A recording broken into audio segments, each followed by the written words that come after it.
œuvres qui tournent à la gloire de Dieu sont toujours combattues. C'est une preuve que Dieu les approuve. La première chose que ça me dit, ce sera un point de vigilance et de prudence. C'est pas parce que je suis persécuté que j'ai raison. C'est quand les œuvres de Dieu sont mises à mal que nous savons que nous sommes du bon côté. C'est un point de prudence que je voudrais quand même commencer par dire, parce que parfois, comme prêtre, on est malmené, mais c'est pas forcément parce qu'on faisait ce que Dieu souhaitait, c'est parce qu'on a été maladroit et puis parce qu'il y a de l'adversité. J'étais toujours été très sensible de ce que rappelle quelqu'un comme saint Ignace de Loyola, en rappelant que bien sûr il y a l'Esprit Saint, mais il y a aussi notre propre esprit et l'esprit du monde, et qu'il y a un combat entre ces différents esprits. Notre esprit à nous-mêmes, parce qu'il garde des séquelles du péché originel, n'est pas spontanément ajusté à Dieu.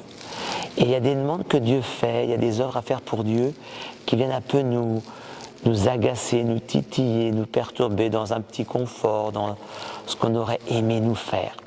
Et puis il y a un esprit, qui est l'esprit du mal, qui ne veut pas que Dieu gagne. Donc forcément, chaque fois qu'une œuvre de Dieu se met en route, elle est contrecarrée. Alors comme prêtre, j'avoue que j'en ai eu de multitudes d'exemples. Je pense par exemple quand on a mis en place le parcours Alpha Château-Gontier, rien n'a été techniquement, y compris une panne d'ascenseur que le réparateur n'a pas compris. Alors nous, on a bien compris que c'était le malin, mais c'était un peu difficile d'expliquer ça au réparateur, je dois avouer, donc on n'a rien dit. C'est des combats de ce genre-là, c'est d'un coup des tensions dans une équipe, c'est tout ça. C'est la preuve qu'on fait la gloire de Dieu, parce que la gloire de Dieu, c'est le salut des hommes.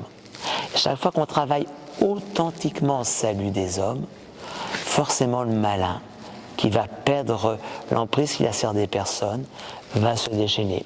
Et puis travailler au salut des hommes, ça coûte, et puis notre esprit n'a pas toujours envie de se fatiguer. Donc Dieu vient nous chercher là-dedans. Au final, le résultat est quelque chose d'assez beau, d'assez magnifique. Ça donne un autre point peut-être de prudence. Dieu n'a pas besoin qu'on défende son honneur. Il sait très bien le faire de lui-même. Ce qui fait la gloire de Dieu, c'est le salut du monde. Et c'est là que Dieu, finalement, nous attend, et c'est là que nous allons connaître les grands combats. Mais avec cette promesse, Jésus dit « Je suis vainqueur et je vous rends vainqueur ». L'apôtre Saint Jacques a beaucoup rappelé ceci, que Dieu ne pouvait pas nous tenter, ce serait contraire à lui-même. Dieu permet qu'il y ait des épreuves, non pas pour vérifier nos capacités, mais pour que nous faisions un acte de foi en sa présence et en sa bienveillance. Tous les défis qui se présentent à nous n'ont finalement qu'un seul objectif de fond, c'est quelle est ma capacité à dire à Dieu « Je crois que tu es présent, que tu es vainqueur et que tu vas me faire passer l'obstacle ». Quand Jésus fait marcher Pierre sur l'eau, c'est pour voir la capacité de Pierre, non pas à regarder ses pieds, parce que le moment où on regarde ses pieds, c'est là où il coule, mais à toujours garder le regard vers lui-même. Et dans toutes les épreuves que nous connaissons quand nous œuvrons pour Dieu ou avec Dieu, en fait, comme c'est saint Paul qui l'explique bien, c'est comme une forme de course d'endurance dans laquelle nous apprenons à avoir de l'endurance dans notre confiance en Dieu et notre confiance à arriver à bon port avec Dieu.